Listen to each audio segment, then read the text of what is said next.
Hey guys, welcome back to the channel. Well, today I'm going to take a closer look at the relatively new Emax Tinyhawk 2. Now, I had this for a little while and did some test flights with it, and really do like this. This seems like be a pretty significant improvement over the original Tinyhawk. The original Tinyhawk, it didn't have a swivel-mounted FPV camera on it. It was fixed in there, and the camera many times would come knocked out. You'd knock it out of place, and it was almost impossible to get it to snap back in. You had to hot glue it in place. So this doesn't have that problem. This Tinyhawk 2. They've also gone to 4-blade props, and they give you some extra ones, which I'll show you. So you know that the biggest problem was how easy these pop off, and these do also pop off. The motor's pretty easy, but they don't pop off. If they pop off, at least you have spares, I should say. With the original, well, you lost them, you didn't get any spares, and then you had to sit and wait forever to get a new set in. So let's go over everything that comes with it, and we'll go over the specs here of the drone as well. Let's go ahead and take a look at the drone, and then we'll go over the accessories. Your USB port is back here in the back. That's where you plug it in here, and then you can configure it with Betaflight. This comes flashed with Betaflight 4.1.0. That's what it's flashed with. Your binding button is over here on, if I can find it, it's on the side right in here, I believe, yeah. And you can kind of just hold, it's up in here, and you can kind of hold the frame of the in and push. And right now I can feel it pressing the button in. Now you don't have to power it on while holding it in like they used to make you have to do. This, you can just power it up, then press it in. I think the blue light will again flashing differently, and then you can put your controller into binding mode. Now this uses FreeSky D8 mode, so like my Tyrannus, like I use, binds right up with the receiver in here. So just get that bound, and then you can configure it in Betaflight. Now it comes with PID profiles and rate profiles in there. Now they tell you in here that you need to make sure that you switch the PID profile, and you should also switch the rate profile for the 2S battery or 1S, depending on which one you're going to fly with. It automatically will switch the PID profile because there's a way in Betaflight you can set that up to the command line interface, and Emax has done that. But it won't switch the rate profile. So you can go in to Betaflight and then switch that to the second rate profile or one rate profile, depending on whether you're using the 1S or 2S battery. And you can also do that through your OSD and your controller as well if you want to not have to mess with connecting it to Betaflight. But it will, the PID profile is much more important, and it will automatically switch between rate profile 1, PID profile 1 and PID profile 2, depending on which battery you're plugging into this. So here is the 2S battery, and this is a 300 milliamp hour Emax battery. They also give you a 1S, which is more for indoors. I use a 2S, and you'll see at the end of this review outdoors. And this is a 450 milliamp hour 1S LiPo, and I believe these are lithium ion. Yeah, these are high voltage. This is 4.35, and this one here is 7.6 on the 2S is 7.6. So these are LIHV.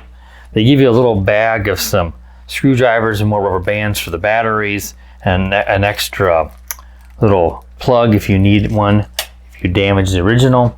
And here is the charger for the balanced plug for the 2S, and then the regular plug for the 1S is there. And then these, well, I think it goes solid green when it's done. I believe it flashes while it's charging. Here's your instruction manual that comes inside of it there. And then of course here is the extra props. And then some Emax stickers also come with it if you want to stick those on your controller or something like that. So let's go over some of the specs here. I've got it up on my phone. Of course, this is a 75 millimeter wheelbase on this. It weighs around 43.5 grams with the 1S LiPo installed. It'll be a little bit more with the 2S. The motors are 16,000 kV motors here, little brushless motors. And let's see, the flight controller is an F4, so it's a Mate KF4 flight control. I may not be pronouncing that right. The ESC is a 4-in-1 5 amp flash with BLHES firmware. And it's Emax proprietary SPI receiver, as I mentioned, which of course is compatible with FreeSky D8 mode. The Video TX here, you can see the antenna on the back for the receiver and down here in the bottom for the Video TX. That is 25, 100, and 200 milliwatt switchable, 37 channel. So you can switch that either in, through your controller, or you can through your controller, or you can switch it in a beta flight, which I've done. Now in the indoor footage you're seeing there, that's done at 25 milliwatts. The outdoors I switched it over to 200 milliwatts. If you notice all the breakup and a static and losing signal, that is not this drone's fault. They've done an improvement over the original Video TX and the original Tinyhawk. That's just a symptom of my goggles. Even with better antennas, my goggles are just terrible. I get tons of interference, tons of breakup. I've got to get a better set of goggles. So please don't judge the Video TX quality of this drone by the footage you see here in the review. And the camera here in the front, this is a Runcam Nano 2, and that's a 700 TVL CMOS sensor in this. So, all right, guys. So, like I said, it really flies nice. Now, I don't get a very long flight time. You usually don't these whoops. They seem a little bit premature on the LVC, or the low battery warnings on the 2S. So I'm thinking my 2S battery may not be the greatest. Of course, it is only 300 milliamp hour, and that's probably why. Because I mean, less than a minute in outdoors, I'm already getting a low voltage warning. Low battery, and then you get the land now a little later. So you guys saw some of the indoor footage that I ran alongside here during this review, so you can see what it's like indoors. Outdoors is where I actually fly at acro. Indoors, of course, I'm flying it stabilized or angle mode. Outdoors, I fly at acro. I'm not a very good acro pilot, so keep that in mind. I don't really do anything. You couldn't really do much. Pretty much everything I'm doing in the acro is you could do in stabilized mode, because like I said, I'm not real good at it. I need to get more stick time in on that. But again, the interference you see is just going to be from my my goggles. So what we'll do now is we'll move along. You've seen the indoor footage. We'll go outside now for the outdoor acro footage, where you can actually see, along with some line of sight, so you can see the throttle punch, and then it scoots along pretty good. And of course, that's running at 200 milliwatt VTX setting and the PID profile 2 and rate profile 2. The indoor footage you saw was, of course, rate profile 1 and PID profile 1. So let's move along now outdoors for that outdoors acro footage, guys. So be right back. All right, guys, let's take the Emax Tinyhawk 2 out now for its 2S LiPo outdoors flight here. I got, it's set to PID rate profile 2. When you plug it in, it will automatically switch that. But I also went into beta flight and put it to the rate profile 2, though. You can do that through your controller and the beta flight OSD.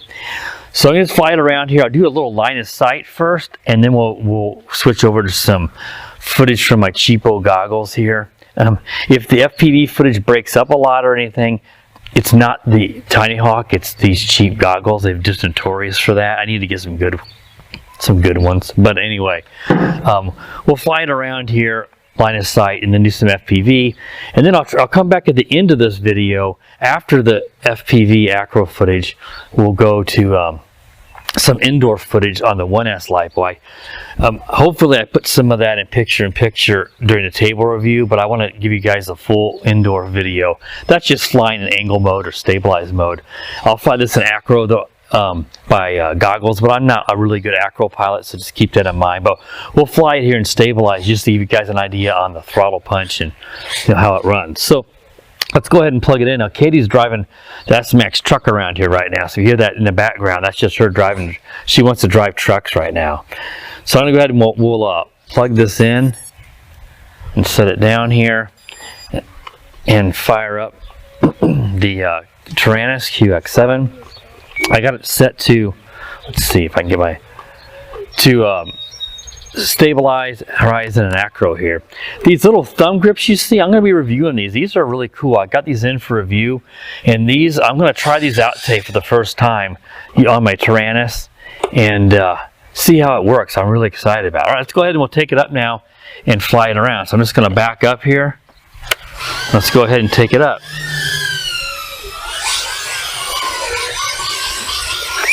Oh yeah, that's got some good throttle punch. What you expect on 2S. Don't watch out. Oh yeah. Don't get me. I like these thumb grips. This is not my review of them, but I'm going to come back and do one. But this is my first time flying with them. Yeah, I like those red LEDs they added underneath the body there, under the ducted fan area. See those guys? And it shows up good here in the evening. That's a nice touch. And you get 4 extra propellers on this one now, because you know these were notorious, especially in the original Tinyhawk, for the propellers flying off, and then you'd lose them and you'd be out of luck because they were hard to get them in stock. They were always out of stock.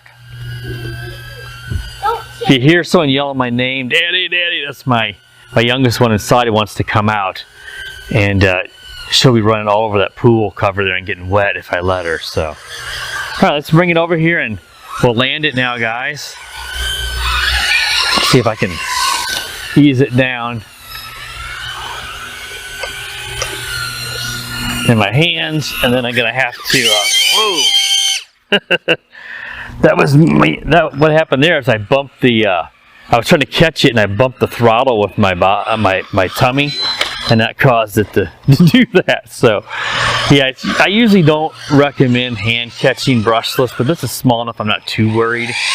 You could get a little nick or something, but anyway, yeah, that'll wrap up this little line of sight. Now we'll come back now with some FPV footage.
The power of the dark side.